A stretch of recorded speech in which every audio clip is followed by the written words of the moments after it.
ചേട്ടാ ചേട്ടാ ചേട്ടൻ എന്തിനാ പൊതി എടുക്കാൻ പോയത്? ആ പരശുതമ്പുരാ പൊതി കൊണ്ട് എങ്ങോട്ട് പോയി?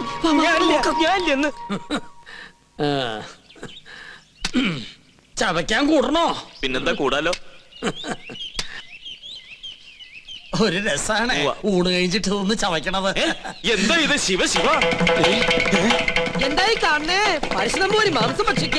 നമ്മുടെ കോഴിയല്ല, അയ്യോ, പുണ്യാർമ്മം നടക്കുന്ന കൊട്ടാരത്തിനകത്ത് വെച്ചൊരു പൂജാരി കോഴിയെ ഭക്ഷിക്കാന്ന് വെച്ചാൽ അസംബന്ധം പറയണ്ടോ? ഒന്നും പറയണ്ട. കുറ്റം ചെയ്തിട്ട് അന്യന്റെ തലയിൽ കെട്ടിവെക്കുന്നോ? മാർത്താണ്ട, ഇയാളെ പിടിച്ച് പുറത്താക്ക്. തമ്പുരാനെ തമ്പുരാനെ പട്ടീന്ന് വിളിക്കാൻ ശ്രമിക്ക. മാർത്താണ്ട, ഇനി ഇയാൾ അകത്ത് കയറിയത് മുട്ടുകാരെ തല്ലി ഒടിച്ചേക്ക്. മേത്തോടാണ് കൊണ്ടുപോവാ. ഉണ്ണികൃഷ്ണ, പുണ്യാഹം തെളിച്ച് ശുദ്ധാക്കുക. ആയിക്കോട്ടെ. ചിക്കൻ ഫ്രൈ എങ്ങനെ ഇവിടെ വന്നെന്ന് എനിക്ക് മനസ്സിലായി. ഏത് ഫ്രൈ?